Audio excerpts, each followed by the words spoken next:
मोहतरमा का कहना है कि औलाद ना होने पर मेरे शौहर ने मुझे तलाक दे दी और खुद दूसरी शादी कर ली।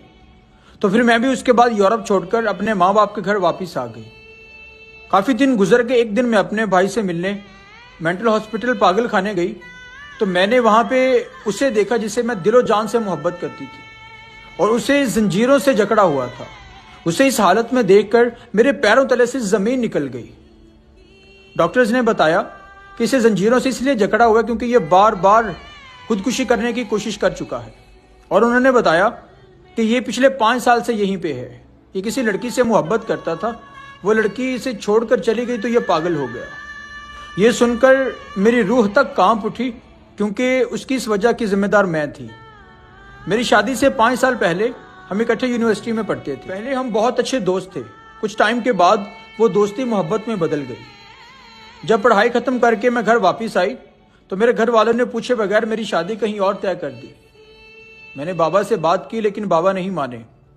जब मैं उससे आखिरी बार मिली थी तो वो चीख चीख के रो रहा था और कह रहा था कि मैं तुम्हारे बगैर नहीं जी पाऊंगा, मैं तुम्हारे बगैर नहीं रह सकता। मुझे था कि वक्त के साथ साथ सब कुछ ठीक हो जाएगा और ये भी ठीक हो जाएगा, लेकिन आज मुझे एहसास हुआ कि मोहब्बत वक्त की मोहताज नहीं होती। जो सच्ची मोहब्बत करते हैं उनके दुख कभी भी वक्त के साथ साथ नहीं बढ़ते। फिर मैंने डॉक्टर से इजाज़त ली कि मुझे उससे मिलने की इजाज़त दी जाए।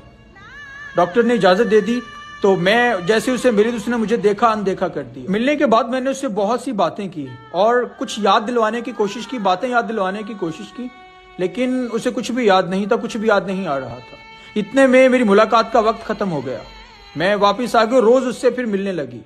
रोज़ हमारी मुलाकात होती और वो बहुत तेज़ी से रिकवर कर रहा था। वो आहिस्ता आहिस्ता ठीक होना शुरू हो गया था। तो डॉक्टर्स ने भी उसकी जंजीरें खोल दी थी। डॉक्टर्स कहने लगे कि बहुत तेज़ी से रिकवर कर रहा है, इंशाल्लाह बहुत जल्द ठीक हो जाएगा। फिर मैं एक दिन जब वापस आई तो रात को अचानक से मुझे कॉल आती है कि उसकी मौत हो गई है।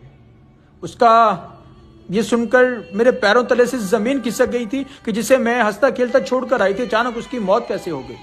जब मैं हॉस्पिटल पहुंची तो मुझे बताया गया कि ऐसे केसेस में जब मरीज को अचानक से सब कुछ याद आ जाए तो उसके दिमाग की शरियानें फट जाती हैं, तो फिर जिससे उसकी मौत हो जाती है। ये सुनते ही मैं नढाल हो चुकी थी और जैसे मेरी रूह मुझे जकड़ रही है, मैं कांप रही थी कि आज से कुछ वक्त पहले जिसको पागल करने की वजह मैं बनी थी और आज उसकी मौत की वजह भी मैं ही बनी हूँ।